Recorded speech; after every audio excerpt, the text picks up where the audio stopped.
ನೀರು ಕೊಡ್ತಕ್ಕಂಥ ಕೆಲಸ ನಾನು ಮಾಡ್ತೇನೆ. ಅಕ್ಟೋಬರ್ 2 ಅಂತಕ್ಕಂಥ ಮಾತನ್ನು ಹೇಳಿದ್ದೇನೆ. ಮೊದಲನೇದಾಗಿ ಅಪ್ಪರ್ ಭದ್ರಾ ನೀರು ನನ್ನ ತಾಲೂಕಿಗೆ ಬರ್ತಕ್ಕಂಥ ಎಲ್ಲ ಕೆಲಸಗಳನ್ನು ಮುಗಿಸಿರ್ತಕ್ಕಂಥದ್ದು.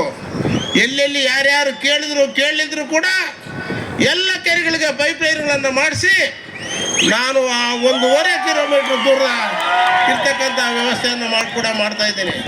ಇವತ್ತು ಗ್ರಾಮೀಣ ಪ್ರದೇಶದಲ್ಲಿ ಎಲ್ಲಿ ಬೋರ್ ಕೊಡಿದ್ರೂ ಕೂಡ ನೀರು ಬರೆದಂಥ ಪರಿಸ್ಥಿತಿ ಇದೆ. ಅದಕ್ಕೋಸ್ಕರ ನನ್ನ ಸರ್ಕಾರದಲ್ಲಿ ಸುಮಾರು 400 ಕೋಟಿ ರೂಪಾಯಿಗಿಂತ ಹೆಚ್ಚು ಹಣವನ್ನು ತಂದು ತುಂಗಭದ್ರಾ ನದಿಯಿಂದ ನಮ್ಮ ವಾಡಿವಿಲಾಸ ಸಾಗರದಿಂದ ಎಲ್ಲ ಹಳ್ಳಿಗಳಿಗೆ ಕುಡಿಯೋ ನೀರು ಕೊಡಬೇಕು ಅಂತೇಳಿ 30 ವರ್ಷಗಳ ಯೋಜನೆಯನ್ನಿಟ್ಟು ಎಲ್ಲ ಮನೆಗೆ ಪೈಪ್ಲೈನ್ ಹಾಕಿರ್ತಕ್ಕಂಥದ್ದು. ಎಲ್ಲ ಗ್ರಾಮೀಣ ರಸ್ತೆಗಳನ್ನು ತಾರ್ ರಸ್ತೆಗಳನ್ನು ತೆಗೆದು ಕಾಂಕ್ರೀಟ್ ರಸ್ತೆಗಳನ್ನು ಮಾಡ್ತಕ್ಕಂಥದ್ದು.